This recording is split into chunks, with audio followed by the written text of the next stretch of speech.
To me, it still looks like we're living through a bubble. Now, obviously, the bubble has come down from the absolute peak in about 2022, but it's Rolex is not a bellwether for the rest of the industry. Rolex, for quite a while now, has kind of played by its own rules in terms of what the market will and won't do. Uh, but I think we're overdue for a larger normalization there than we've seen over the past 2 years. Hey everyone, Ariel here with the aBlogtoWatch weekly podcast. Today I am joined by Sean and Ripley from our team. The usual crowd is not necessarily here, including David and Rick, who are off gallivanting or recuperating, one of the two. So this is going to be a little bit different show, but we are going to be talking about the news. And as I have hosted this in the past, we do it a little bit differently, more focused on the watches. So there's been a lot of news over the last couple of days, guys. We actually thought that would be sort of a slow end of the year, but it's been busy, hasn't it? Yeah, absolutely. People are still knocking out new releases. We'll probably see, some elevated release traffic up through the second half of the month here in November. But it's great to see that brands aren't quite calling it quits on 2024 yet. There's still new exciting things to talk about. There's still new developments planned very long term in some cases, but there's some cool stuff coming. Ripley, have you been noticing anything interesting towards the end of the year? I mean, there's so much stuff, but yeah, I'm sure there's a few notable things that have been planned this late in the year that we'll get into that aren't necessarily even going to be available this year. But I think this isn't all that surprising. I was not expecting a slow news cycle whatsoever, so this is kind of right in line with expectations, just going right into the new year and beyond. So we have a lot to talk about today, and the first story I want to talk about is one that David, who's not here, was on, so we can't get all the details, but he went to the relaunch of Universal Genève, which was apparently a completely ridiculous thing that took him to Switzerland and then to Copenhagen. So we're not quite clear about all that, but they definitely want to be a jet-setting company in a similar vein as to Breitling.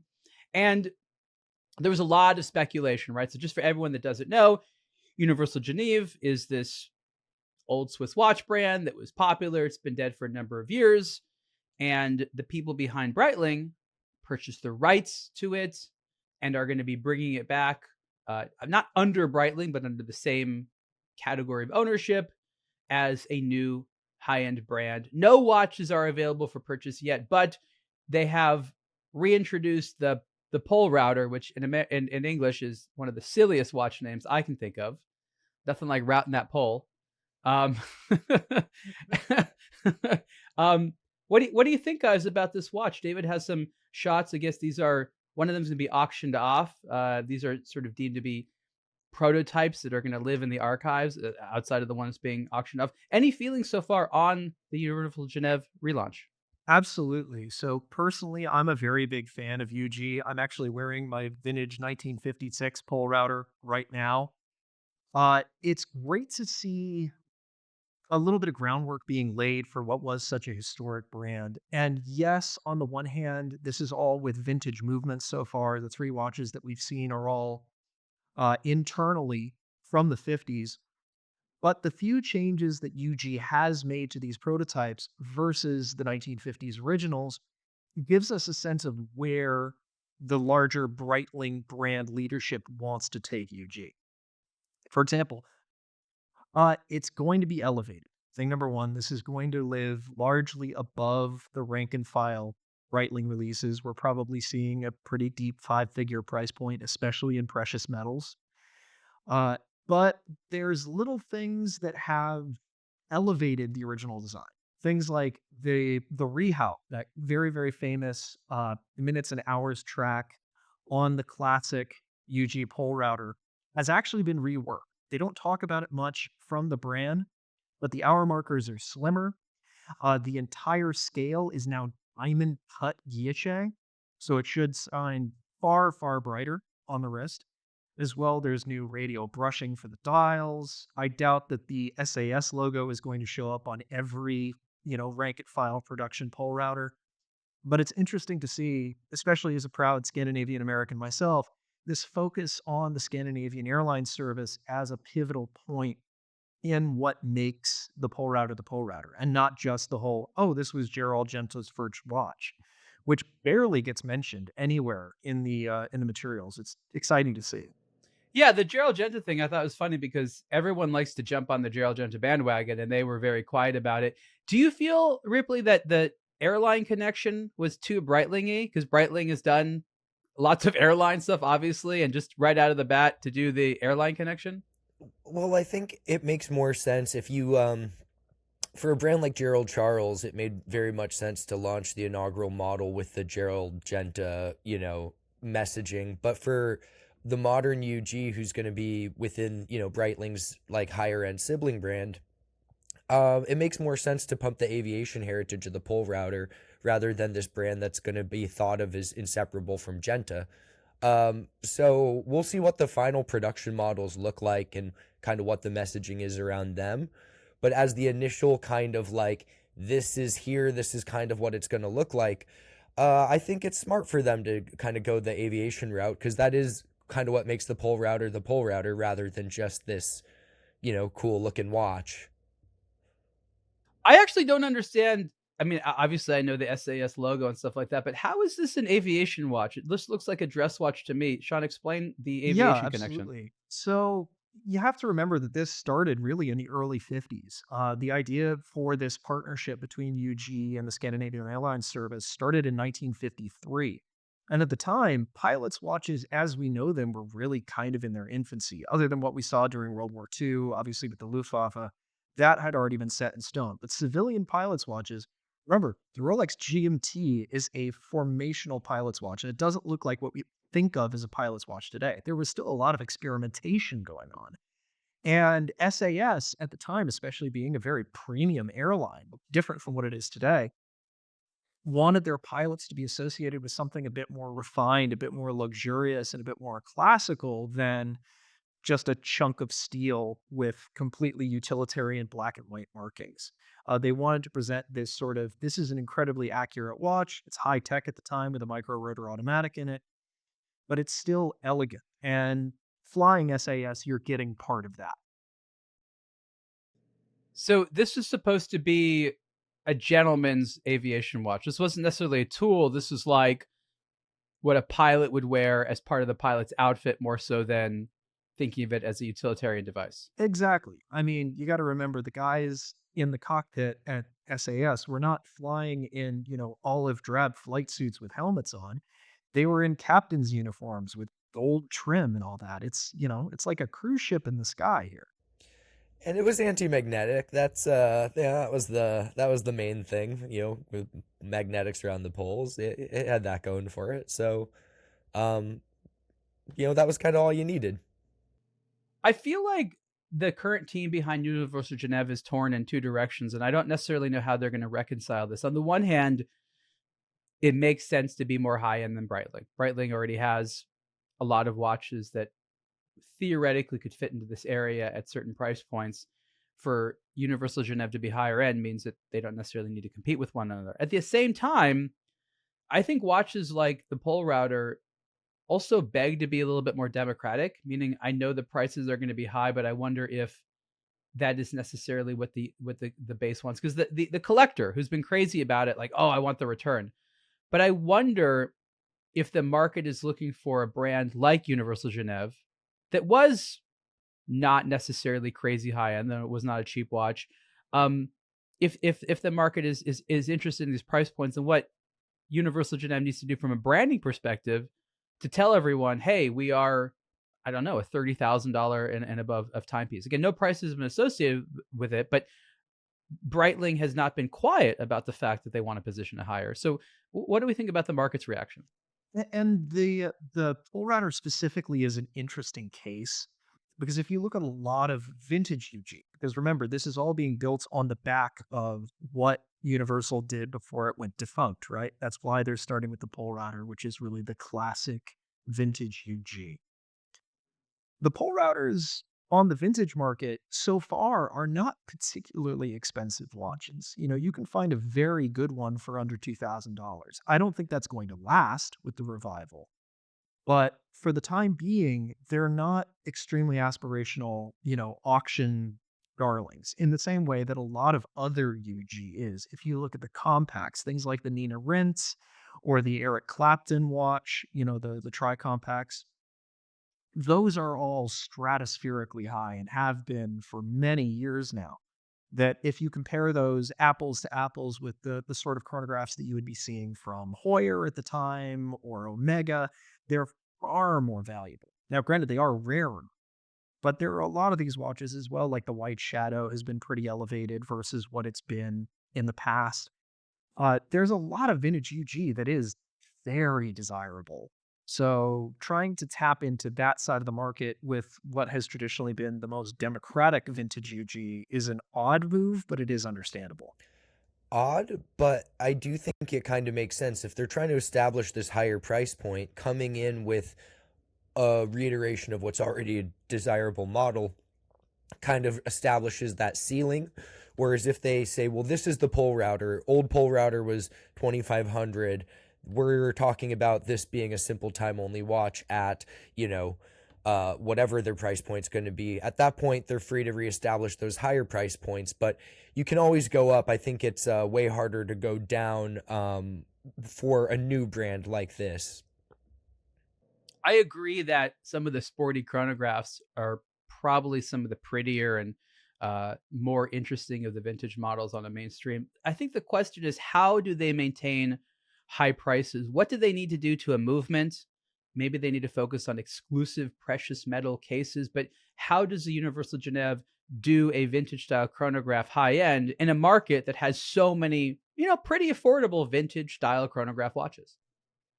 So taking if and again, we're in the realm of pure speculation here because UG hasn't announced that it's going to reintroduce the Nina or anything like that. I think they will, but it's just not on the cards right now. Kern told me as of like a year ago that they had, I think he said it was some crazy number, but at least 35 different watches in production. Like they have a long Oh roadmap. wow. So Yeah. they're going to hit the ground running. That's terrific. Well, if that's the case, my advice to Kern, not that he needs to take mine, would be focus again on the vintage side of it. Make it extremely authentic, not something that's kind of just inspired by that. And as far as market pricing, look at the difference between the 321 powered Speedmaster and the current 386 ones.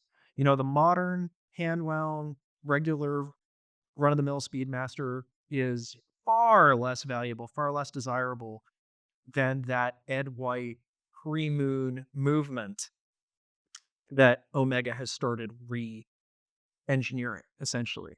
And if UG is able to do that with some of its own vintage calibers, if what they're doing with the original 3 watch run here of the pole router is saying, we're intending to literally reintroduce this micro rotor movement that was legendary back in the 50s and just bring it up to modern spec, that's where you can really carve out a niche for, okay, this is worth so much more than XYZ in terms of standard 3 hand luxury watches. Ripley, your thoughts? Yeah, it is a tricky position because, they don't want to necessarily saturate the market with recreations of this vintage thing that's already regarded as being, valuable, desirable. But at the same time, like Sean mentioned, they do, need to tap into that. So I think it'll be really about kind of taking what was the formation of the brand's DNA from a design standpoint and kind of touching on these keystone fan favorite vintage models and then really executing it to the nines, in-house movements, maybe some precious metal cases. But, as Sean mentioned about just even the execution of the Rehat there, just turning it up a notch and expressing that obviously UG was great. There were great designs. Now that needs to be celebrated in the modern era in a very high manner. So all in-house movements and all, very, very finely finished cases and everything. And just sort of, play the hits, but not just trying to recreate everything. That's at a price point more for a brand like Nevada where they're operating below a couple grand. This is, they're trying to make a big jump up in price point, not just from new brand to new brand, but from, the current market for the old brand's watches to the new brand's current positioning. So I think,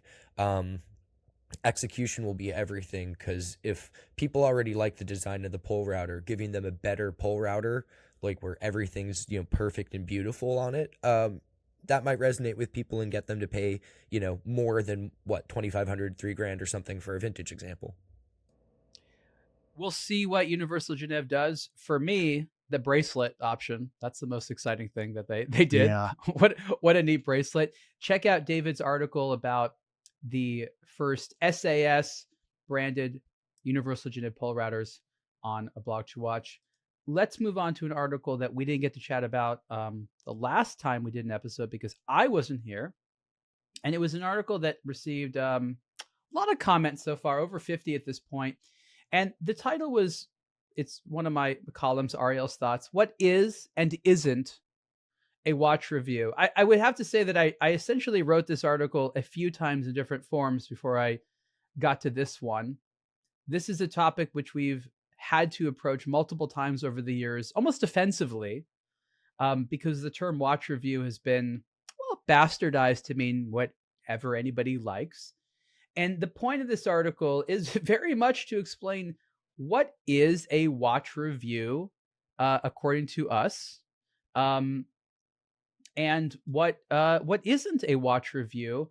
I guess the question is, according to you gentlemen, why was an article like this important to publish now? I mean, I know why, but why did the team feel so? So for me, the answer comes down really to two words. It's journalistic integrity.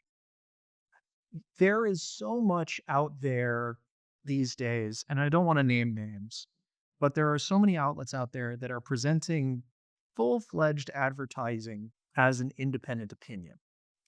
And what we're here at aBlogtoWatch to do is exactly the opposite. We don't want to tell you anything that we don't genuinely believe in. Anything that you see that is editorial, that is coming from us, is our unfiltered, unbought, unpaid for opinion on whatever it is we're looking at. Now, obviously, we're still advertiser supported. We still need to run sponsored posts.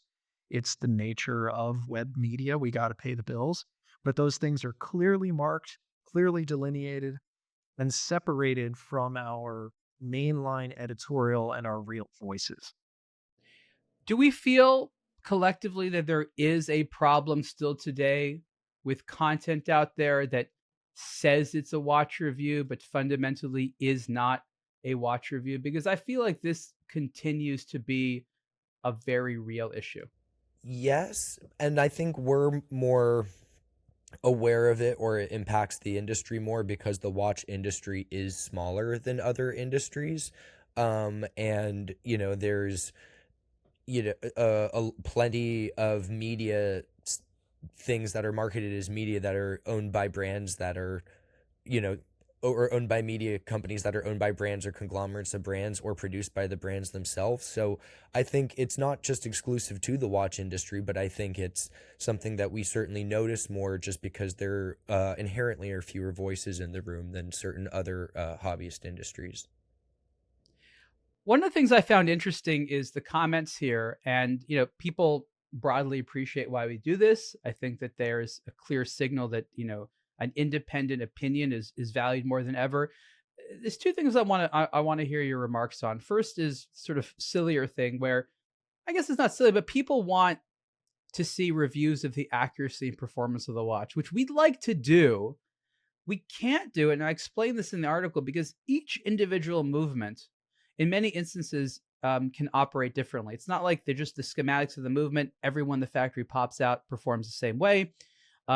They have to be regulated. Sometimes there's inherent differences. And the watches that the aBlogtoWatch team tends to get to play with, either at a trade show or they're sent out for review, are usually not the retail ready watches. These are what they call samples, which have been handled a lot, or not necessarily tuned properly, may have various cosmetic issues with them. They're, as the name implies, a sample. It's not supposed to be a watch you wear and tells a good time. And if we put those on a witchy machine or some type of other device to test the performance and the rate results, it probably wouldn't look very flattering for the watch or for the brand or for the movement, even though that's not representative of what the consumer might have. Is there a way of reconciling the interest that the audience has in performance and accuracy, as well as the claims that the brands do, and our ability to report on that at all, I don't know that there is, but I'd love to know your thoughts on it. Sean? I think there are ways to do it, but they're very, very expensive. What it would really come down to is, sight unseen, sort of like a restaurant critic going in incognito to a retailer, buying the watch in question, putting it on an independent time grapher from a retailer, and then reporting the results. I've come to the watch industry, and I've talked about this before on various things here at aBlogtoWatch, but I came to the watch industry through the car business. And both as a car journalist and as well in automotive PR, we deal a lot with press fleet, which is a very similar thing to press watches. And the first thing you realize as soon as you handle press fleet, especially when you're the one handing it to journalists, is they drive these cars like they don't own them, because they don't. They beat on these things. They drive, absolutely foot to the floor all the time. They'd come back damaged very frequently. They'd come back with cosmetic issues almost certainly. And by the end of it, those cars, by law in the United States, had to be crushed because of how much punishment they go through. Um, and the watch situation is less extreme, obviously, but it is very similar. The number of times, and Ariel and Ripley will attest to this, the number of times that we get press loaners shipped to us that come with significant scratches or sometimes are actually non-functional. But that's not representative of if you went out to a retailer and bought that watch yourself. It's a watch with a lot of mileage on it already that may have been a prototype to begin with. Ripley, your thoughts? Yeah, I think I, sometimes the watch we're reviewing is a full-on production sample. Other times it literally has a dummy movement in there that doesn't run, and we have to take the brand at their claims regarding performance and timekeeping. That's going to be an inherent difference between different brands and how they operate with available samples, and even just the production within one brand as far as how quickly they can get watches ready and developed and produced at scale. So there's nothing we can really do on our side for every review, and then certainly not in an affordable manner. Like Sean mentioned, we could buy them incognito, so everything is a brand purchased item without any, it's exactly what someone should theoretically get if they were to buy it themselves the same way. But I think on top of that, a lot of movements are shared between brands, so it really just comes down to how well they've been regulated or whatever.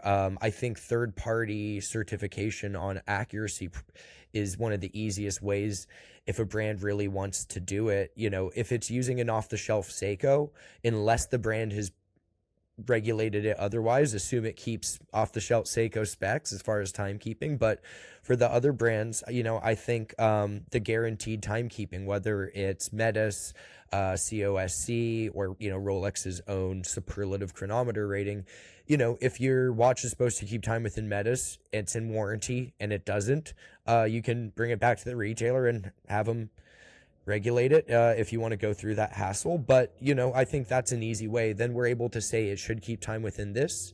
If you buy it, it's promised to. But short of kind of that third party independent certification about the performance of the watch, I don't really see there being any way where we could feasibly integrate this into every review, let alone in a cost effective or manner or at scale to keep up with an editorial calendar. I'd love to be able to do that, but I think that it's pretty clear to us all that, practically speaking, unless we wanted to specifically review the watch that's on our wrist, even though it's probably not representative of what a customer may have, we're not really going to be able to do this. And what we need to say is, if absolute timekeeping accuracy is important to you, there are specialized watches for that. And the average experience with a mechanical watch is that it's going to have accuracy issues compared to an electronic timekeeping device. It's almost as though once you get into the hobby, you accept these things, even though, and I think we'll all agree, if we had our choice, of course the watch should be super accurate. Like, it is important to us, but in this hobby, and I guess the operative thing, it's difficult to select for it, right? Very few people select watches based upon their accuracy because things like how pretty it is are more important. And as I said, it's difficult to select for it. You have 8 watches you want to choose, you have really no idea which is going to be the most accurate outside of those special instances where there's a high accuracy quartz movement or something like that. So if unless you guys disagree, I don't know that we're ever going to be positioned to offer that or anyone. Not realistically, no. I think it'd be an interesting thing for a column or for a specialty feature article occasionally to do sort of an undercover boss where we actually would go in, buy, We like that idea. Just go in and buy it, right? yeah.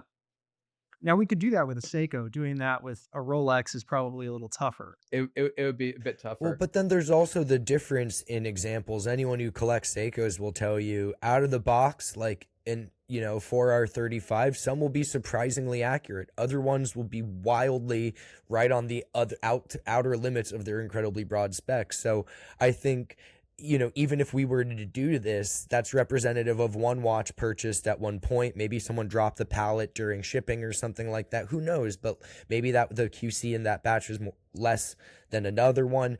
So much of this is kind of a one-off example that, unless it's a watch, something like a spring drive or a high accuracy watch where, we're allowed to keep it for 2 years and let you know if it's deviated the 1 second it promises, like I don't really see this being something we could reasonably do.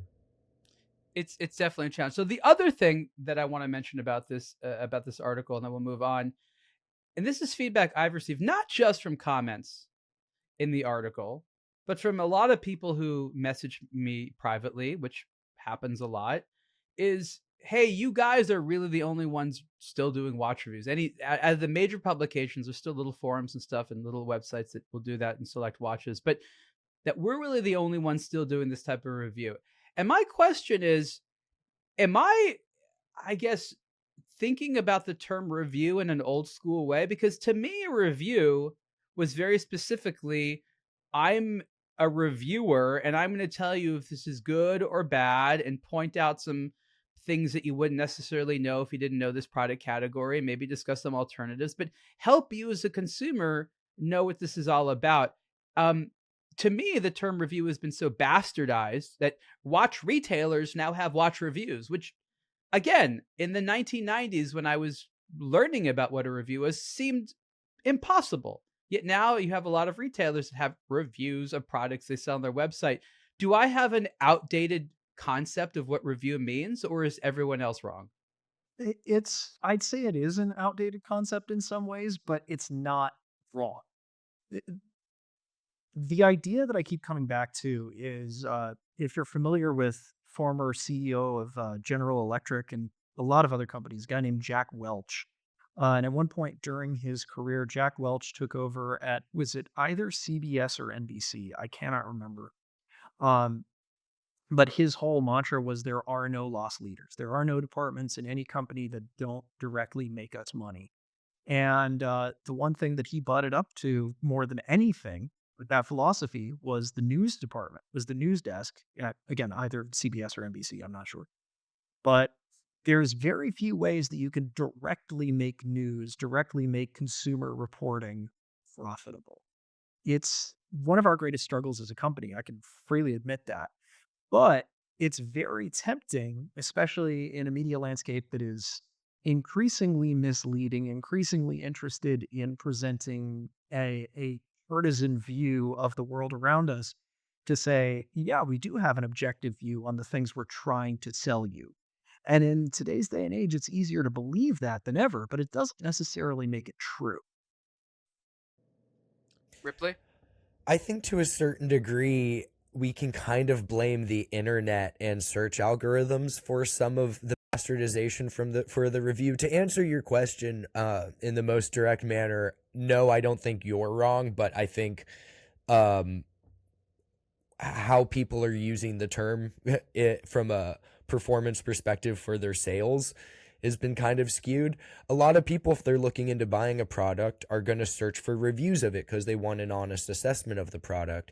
Now, no, the person who sells that product in a web-based world is going to look at, search volumes for things surrounding the products they sell and say, well, fish where the fish are fishing. We're going to make content and supporting links around the volume of this so we can rank highly for this and sell more of this thing that people are looking for.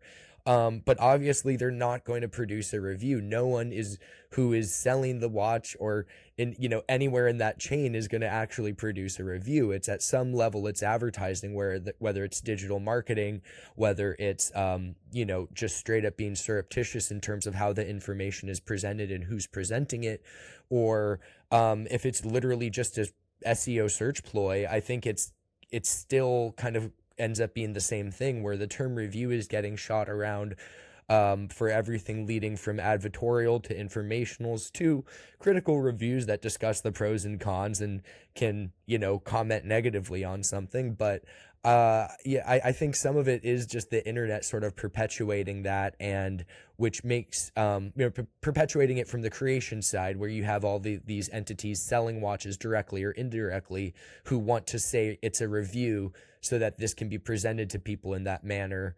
And it's not a review, it's long form advertorial. So the consumer back in the 1990s and today still wants reviews, right? They still have the desire to hear those types of opinions. It still has value. So at least I'm correct there.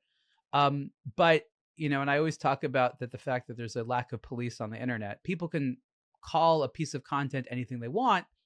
It's really up to the person reading it to say, wait a minute, this isn't as promised. I mean, think of all the times you read an article based upon the headline, and the article is not very much related to the headline or doesn't answer the question that the headline even brings up.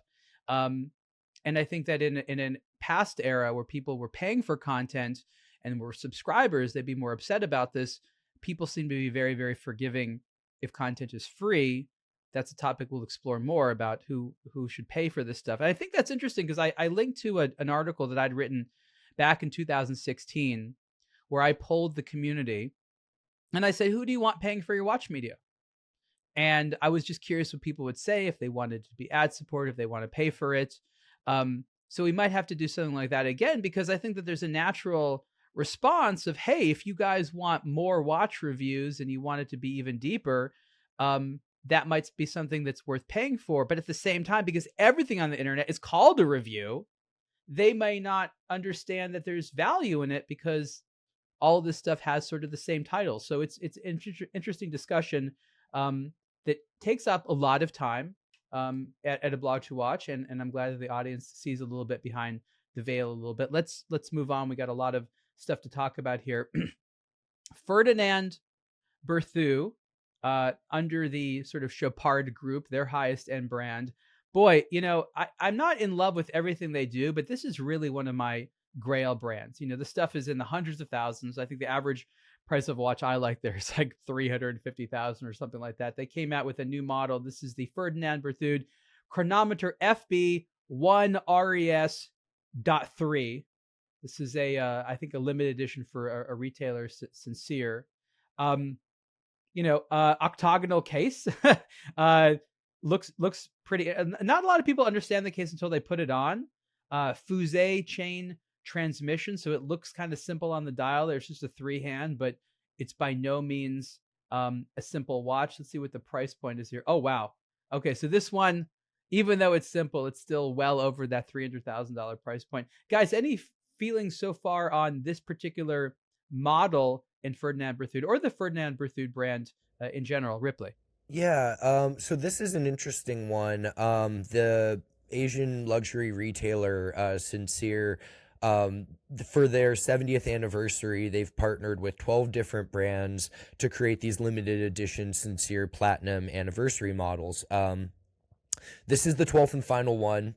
And it's a limited edition of just 3 pieces. But this FB RES sort of platform, it's kind of customizable. You'll see some with round cases, some with octagonal cases.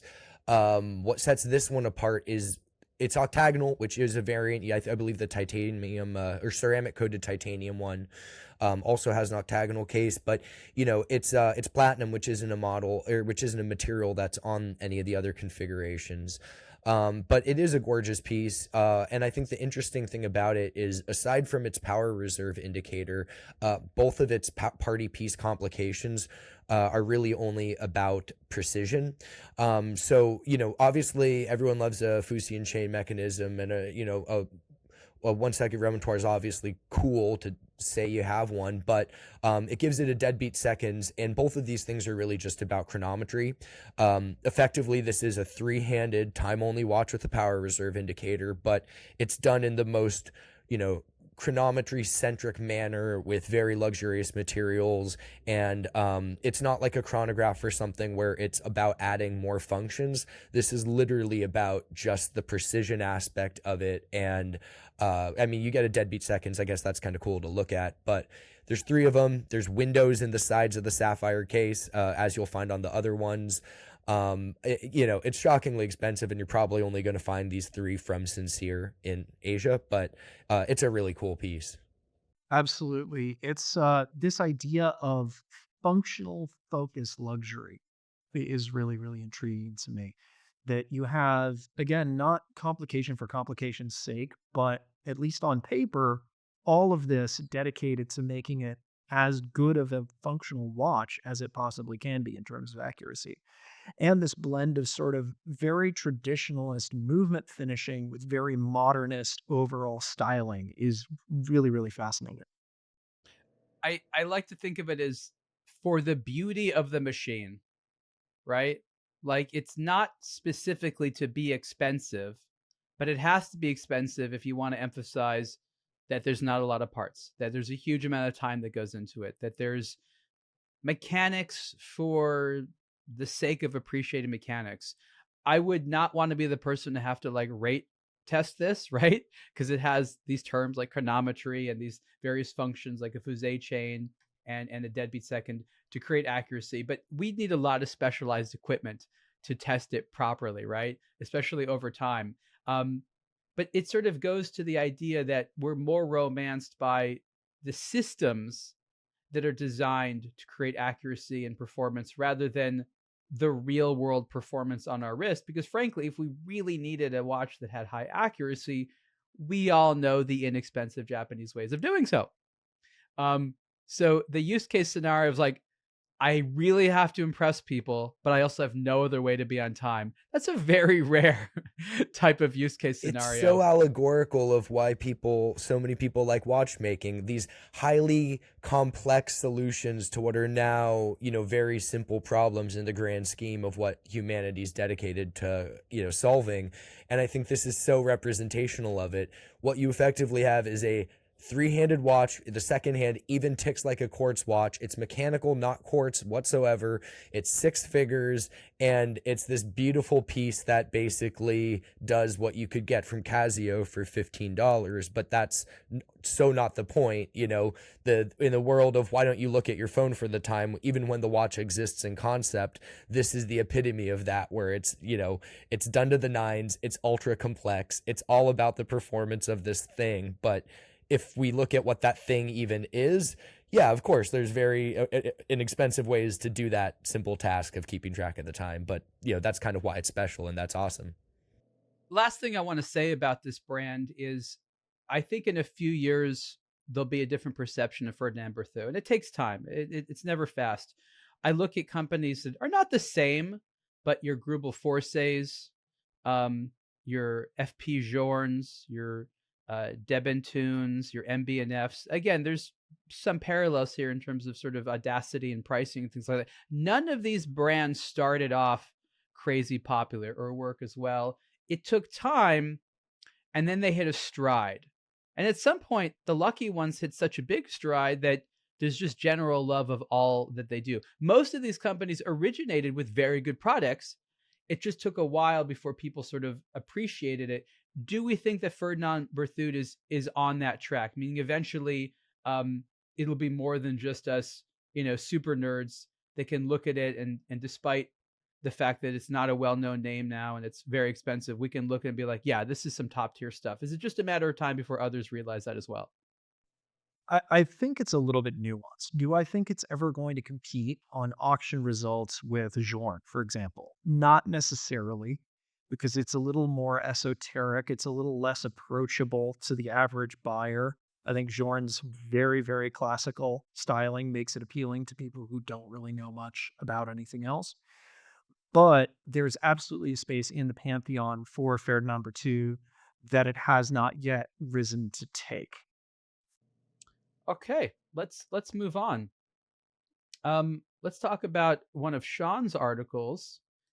You had put together a look at certain watches from Citizen under the 8 family. The Look for the Series article here. 8, yes. Series 8. This has been a long time in coming, and Citizen's been slow to it. And the Series 8, for those who aren't familiar, is not their top end stuff, but is a family of higher end mechanical watches that I don't want to say they're Grand Seiko competitors, but they came after Seiko really proved that they're sort of more of a high end. And Citizen has played in this area a lot. I think what the Series 8 really does differently than others before, and Citizen has been very open about this, is, as they say, they have a world audience in mind. And what does that mean? That means traditionally the high-end Japanese watches were considered for the Japanese audience first and foremost, and if the rest of the world liked it, great. Now, they took a lot of the same types of ethos behind it in terms of what materials and movements and things like that, but tried to make it more globally appealing. Sean, how would you describe Series 8 and how people should consider it? Series 8, I think that's a great intro. Series 8 not being the top level, not being the Citizen, gives it more room to be for the people. There's only so many the Citizen watches that are going to be made per year versus the Series 8, which is still a volume production product. You're still seeing thousands upon thousands of these being made every year. Although, for a lot of these, they're creeping close to a $2,000 price point, which just a few years ago for a Citizen would have been unthinkable, at least for the vast majority of watch buyers. But that said, there is still some of this Japanese aesthetic thinking that goes into these, which makes them a really interesting competitor, especially as this sort of space of integrated sports watches that each of these plays with differently within the series has grown and become very, very competitive, even in this price point. For example, the dials on these, they use what they call a skyline dial pattern. This like very, very ornate terraced textured dial that's supposed to look like the buildings of Tokyo at night. It's a bit more abstract than you might imagine from that description, but there is a lot of depth, a lot of nuance to that design, as well as this focus on sharpness and faceting and high reflectivity on the wrist. It's all very, very classical Japanese luxury as opposed to the way that the Swiss developed a luxurious looking watch case. Um, that said, on the mechanical front, these things are rock solid as well. Citizen has, especially in the past couple of years, really come in leaps and bounds with their mechanical movements. Obviously, the 9075 GMT has quickly become a favorite for a lot of people. Bringing in a true GMT at that kind of price point has attracted a lot of people, completely understandably, but as well, not the Lejeune level, but the sort of $1,000 to $2,000 workhorse mechanical movements that Citizen are making now are really great competitors for anything Switzerland can throw at them. And when you take the whole package of one of these on the wrist, it's very clear to see just how effective this holistic philosophy has been for the brand. Ripley, what do you think? Yeah, I think it's an interesting segment for Citizen to kind of occupy now because I think historically on an entry level, they and Seiko have both been a rather ubiquitous brand that the average person could find at a mall or a standard watch store, spend a reasonable amount of money and not feel like they bought something crazy. Yet these brands also manufacturing giants, so they have the top of the line models such from Grand Seiko and the Citizen. But I think one of the things we consistently talk about here is how expensive things from Seiko and Grand Seiko have been getting. And we used to talk about Grand Seiko within the context of really, really strong value for what was a fairly reasonable price point relative to Swiss watches. But the brand largely has been vacating that price point and moving up, and now there's only a few models that are kind of in that couple $1,000 range. And so I almost feel like this Series 8 models from Citizen are sort of taking that position that Grand Seiko has vacated, where I think there's a really large market for it.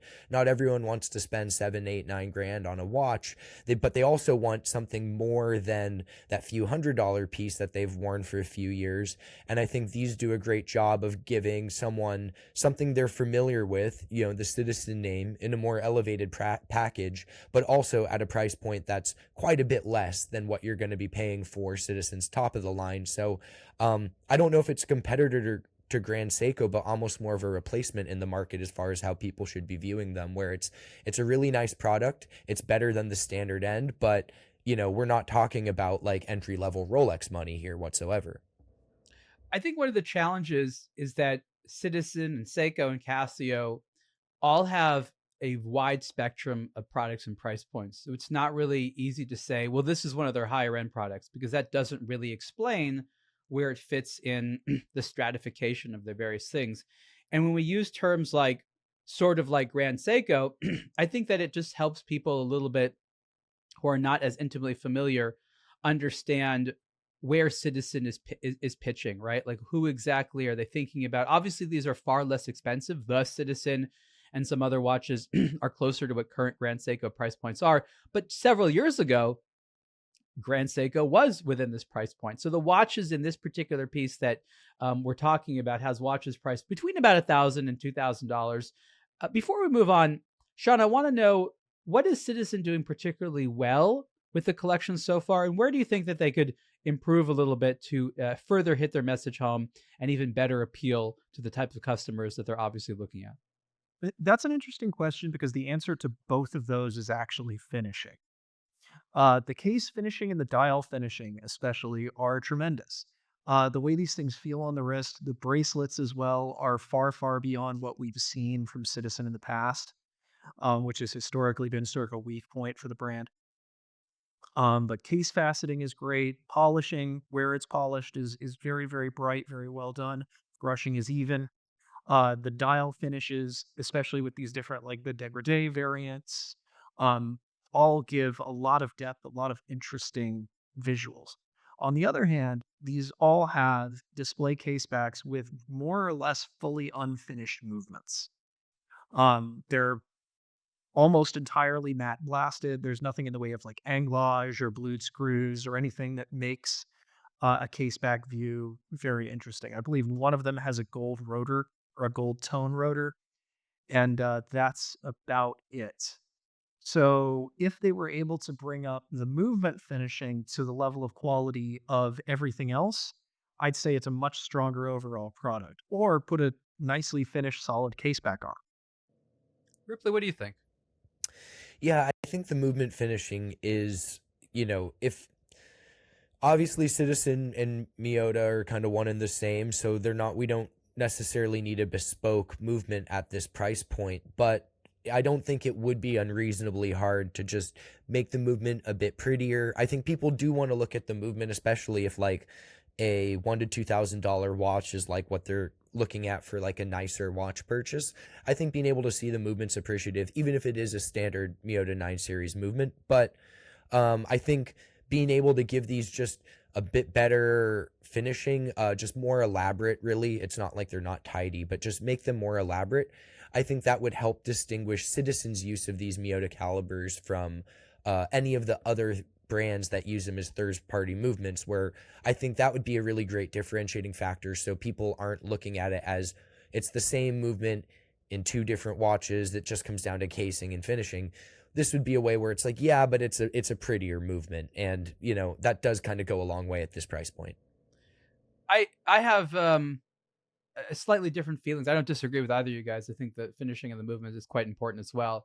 I Citizen has sort of had two different approaches. It's either let's make something very rich with sort of Japanese design and culture and our sort of own local flair, or let's take elements from other popular watches and try to sort of assemble them in our way.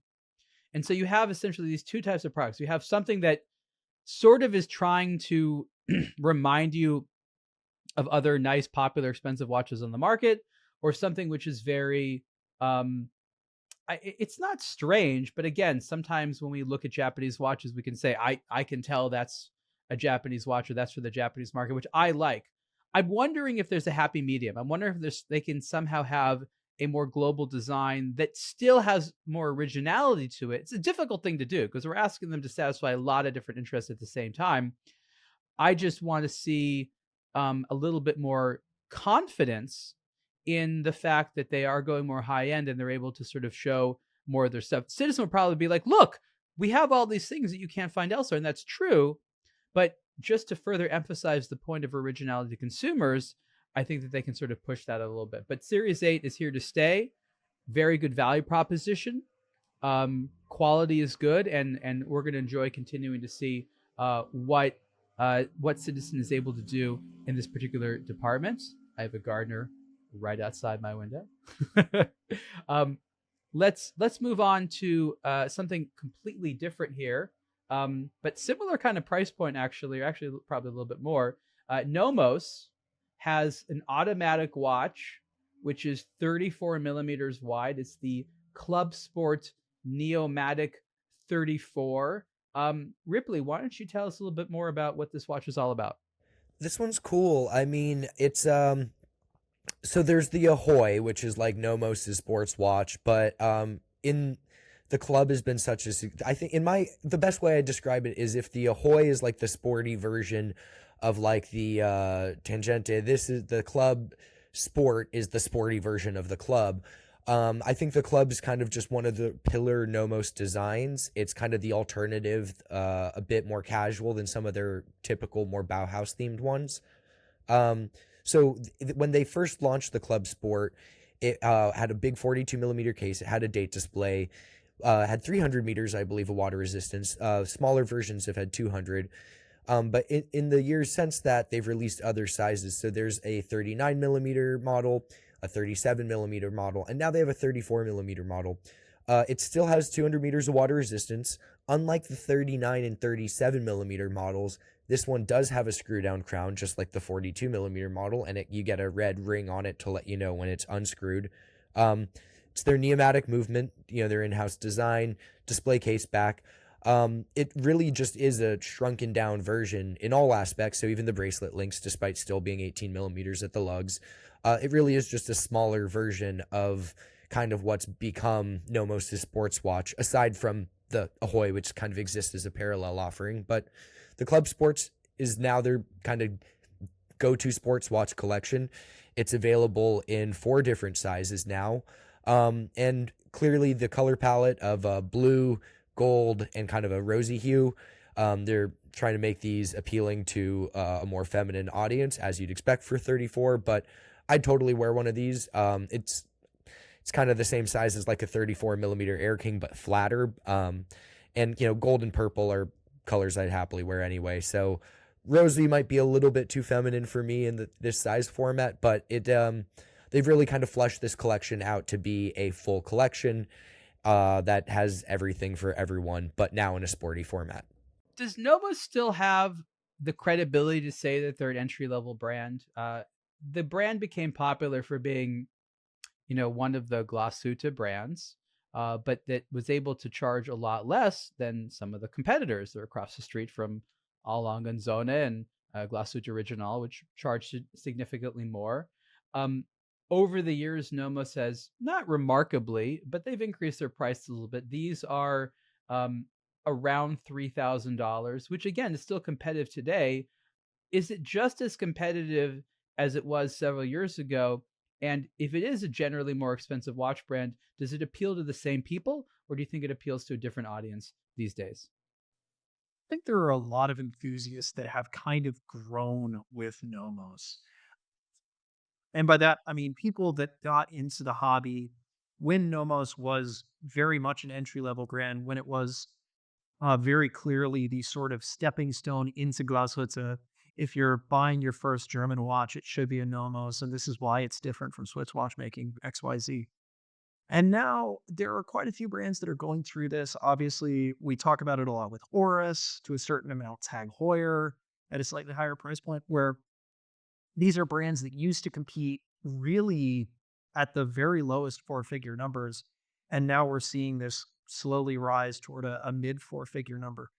But I would say that the finishing and the engineering behind it is commensurate with that higher number. I was just recently, about a month and a half ago now, in Glashütte for Nomos Forum. I managed to see these very, very briefly, the Club Sport 34s in person, and they are absolutely stunning, especially movement finishing, dial finishing wise. The movement engineering is rock solid on these. And particularly that gold sunburst dial is a real stunner. And like Ripley said, in terms of wearability, I know 34 millimeter, even in a smaller case dynamic world that we're living in, sounds small, but it wears pretty much like a 34 millimeter Rolex Oyster case.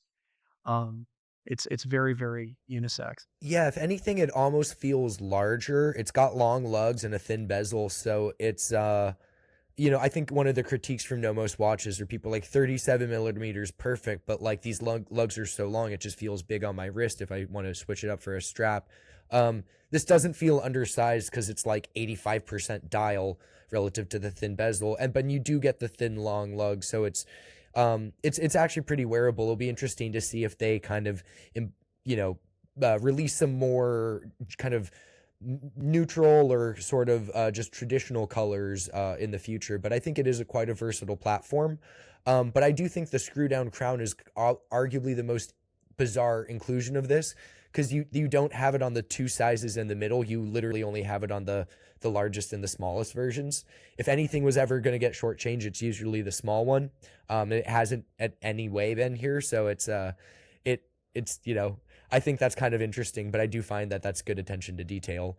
But as far as the price point, I don't know if it's actually gotten that much more expensive, or rather they're just making more of their more expensive models. They still make the standard club and like the club campus, which are, well on like $1,500 or something like that.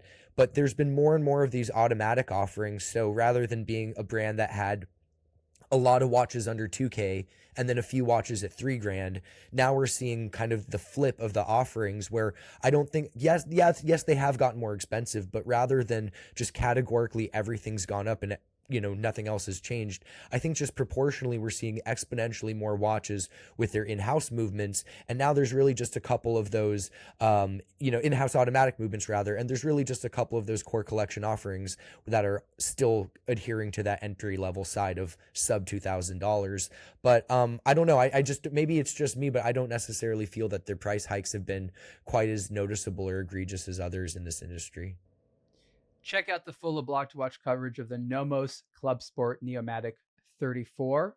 Let's end on an article that was published today. Wrote this a little while ago, not too long ago. This is another one of my columns. Ariel's thoughts looking at data on the price premium for Rolex certified pre-owned watches. There's a company called Watch Charts who releases reports using available data.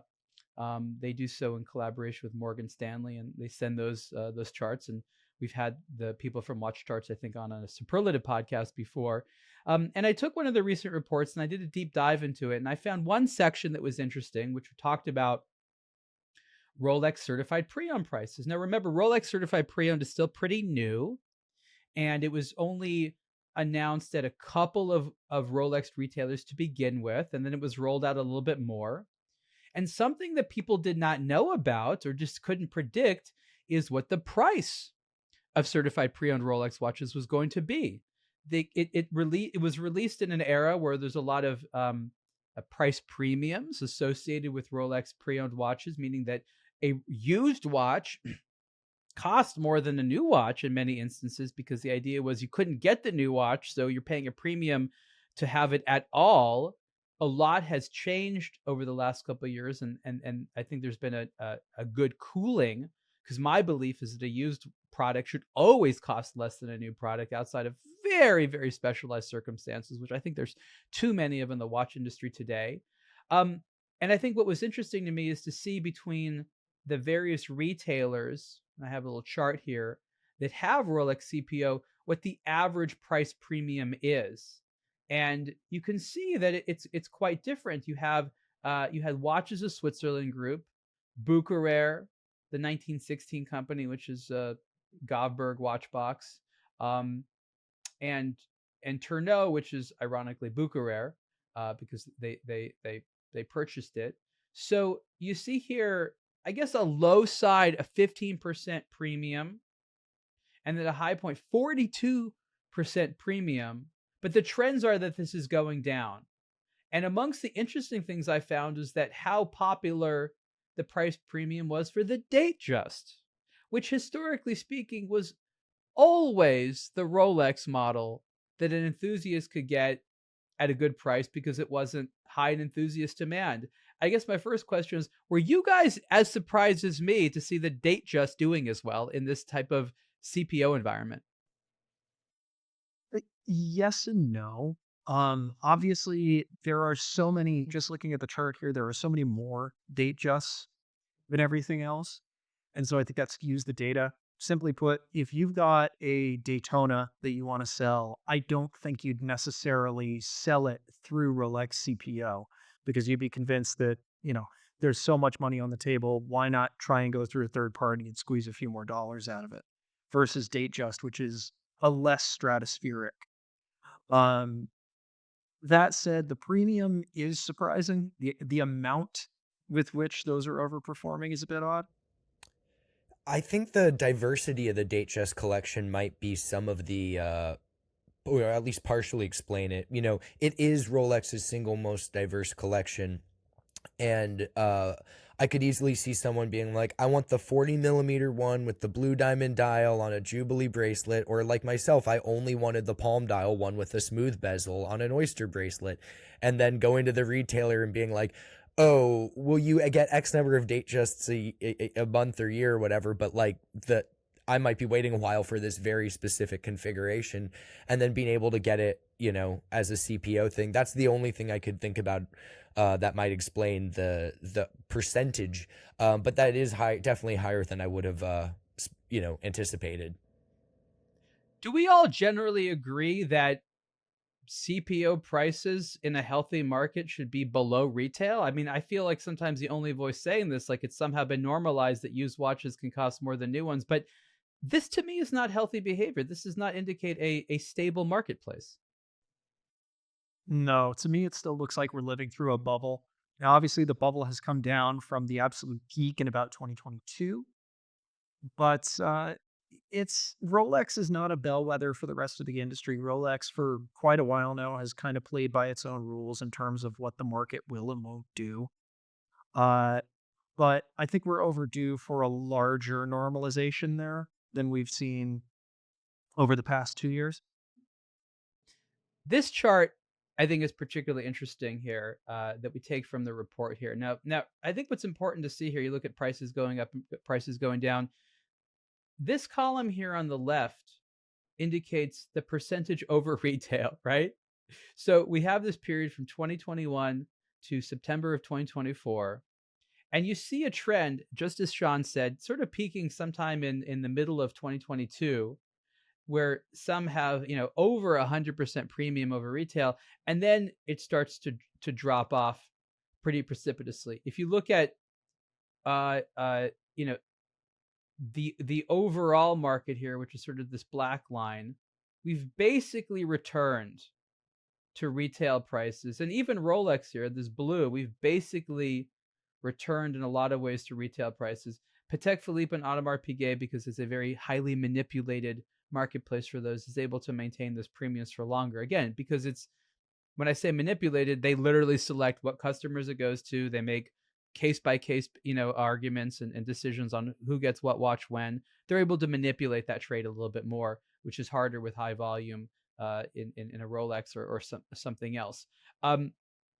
But this is very much a bubble. And again, but I think the problem is people not examining this would look at it and be like, oh my God, watch prices are tanking. Nobody wants watches anymore, which is completely untrue. What we're just seeing here is a graph really related to bubble tendencies. And so I think it's very fascinating where you have to look very closely here, because you know how people are with graphs. They just see lines going down. They're like, stuff's not going good. But that's not really true here, is it? Well, I also think you're seeing this in a lot of industries. People just started hoarding stuff as investments during COVID. And, a lot of these things aren't intrinsically rare, whether it's a Rolex who makes over 1 million watches a year, or a Nike who's making hundreds of thousands of any one given sneaker. Like a lot of these aren't investments. They're things to be worn and enjoyed. And, there will be a secondary market for it whenever demand exceeds supply. And there might be some small premium, but, these aren't like, this wasn't like mining Bitcoin or something where there was going to be some cap. It makes sense why AP and Patek have a larger percentage. There's fewer watches, and the ones that do sell, sometimes the premium's like 6 figures because it's a Tiffany dial Patek or something like that. So I think some of it's kind of skewed because of those outliers, but it really, I do think that, there will always be those hot items where there's a little bit of a premium, but Rolex especially, they've been making a lot of these watches for years. Many of these models go on past a decade before they get fundamentally dropped and changed. And even when they do, the next generation's, marginally different, because that's kind of the Rolex way. So I think someone paying triple key for a stainless steel Submariner, that was just beyond unsustainable, because this wasn't going to be like, investing in some budding real estate neighborhood where the market was just going to bloom because they weren't making more of them. And every year there's going to be only X number more of this one Submariner reference until Rolex finally discontinues it. So this is really just kind of a return to normal, but I don't think it's that things are doing bad. Things doing bad would be as if Rolex wasn't selling their watches brand new. That's not the case at all. They're selling all of them new, and there's a vibrant secondary market for it. But I also think some of it has to do with a lot of dealers getting out of this who just jumped in it because they thought they could make a quick buck, and then realized that, that was just a temporary bloom induced by COVID. So I think some of them getting out of it because it was just a passion project has also tapered it. So these watches are actually ending up in the hands of individuals. But to me, this is just like things returning back to normal, and a sign of actual health, rather than this unsustainable thing that was just kind of going on a collision course towards bursting. The last thing I want to talk about is how important this is to some of the businesses that we talk about. And I'd like to focus on a company like Watches of Switzerland, for example, which is a multi-brand retailer that has stores in the United States and UK. I don't know about their entire global footprint, that sells a variety of different brands, including Rolex. But there seems to be a really huge emphasis. When I see such aggressive pricing, they were, again, the we'll call it the worst offender when it comes to the increase, the price premium of sometimes up to 46%, even despite the downturn, shows me that a company like Watches of Switzerland has been highly, maybe over reliant on Rolex for the bottom line. They had some issues where once Bucherer was acquired by Rolex, they were concerned if Rolex was going to supply them more Rolex. It wasn't about Rolex cutting the relationship with Watches of Switzerland, but allowing them to grow. So it seems that Watches of Switzerland has been very, very reliant on the sale of both new and used Rolex watches to show performance for the publicly traded company.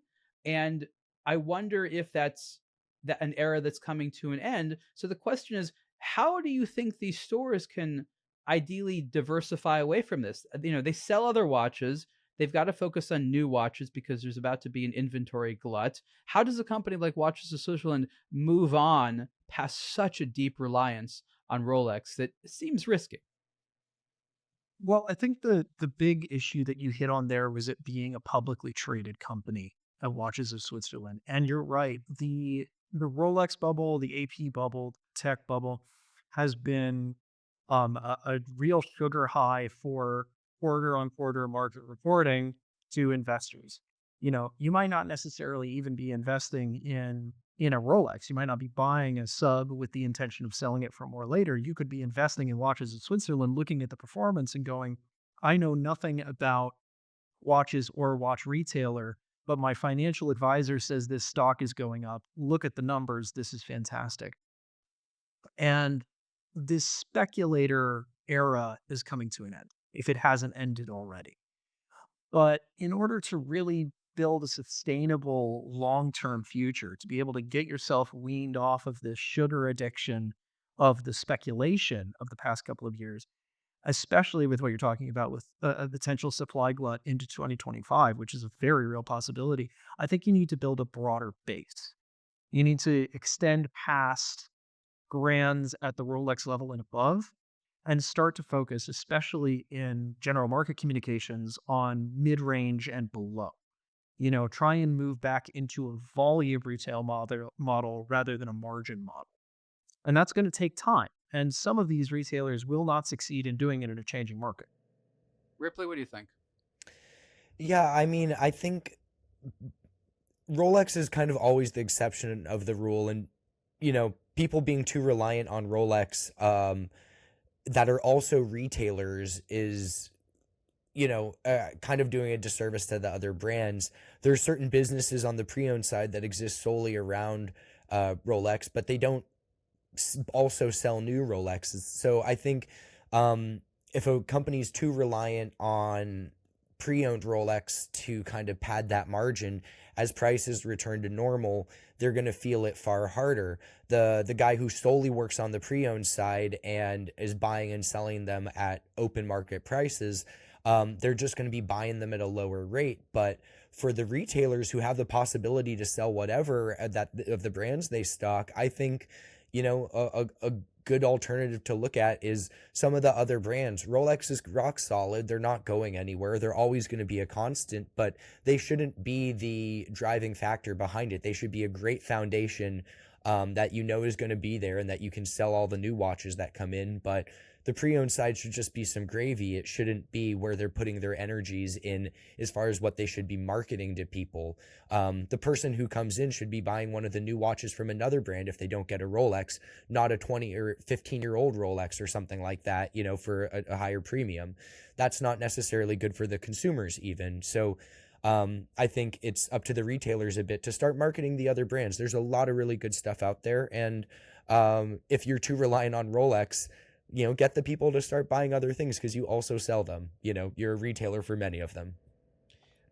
Thank you, guys. I think that the operative sort of understanding here is that in order for brands or retailers, for that matter, to sell brands that are not Rolex, that are some of the other ones, they have to work at it. They have to convince people. They have to tell them about it. Rolex is just something people come in and say, "Oh, I want this. Do you have it?" So it's theoretically easy, as long as you have inventory and demand is there, to just get away selling a high demand product. But as we've seen, it's dangerous and it leaves people highly exposed.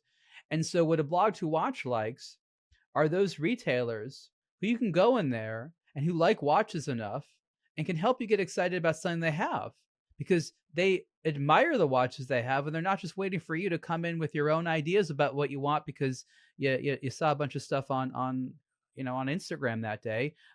Obviously, if you're an aBlogtoWatch audience member and you're reading about watches, you're going to come in highly informed. But to a degree, I think everyone wants to be sold a little bit, and watch stores haven't been doing that. And when they're at their best, they do that, and they do that very, very well. So that's, I think, one of the interests around this topic and why we're concerned about some of these stores, and also why I think it's interesting to show how diversification away from just Rolex is important. Just to remind everyone, this article is looking at data on the price premium for Rolex certified pre-owned watches. That's all the time we have this week, everyone. I want to thank Sean and Ripley from the team talking about this. I think the full cast of characters will probably be back next week.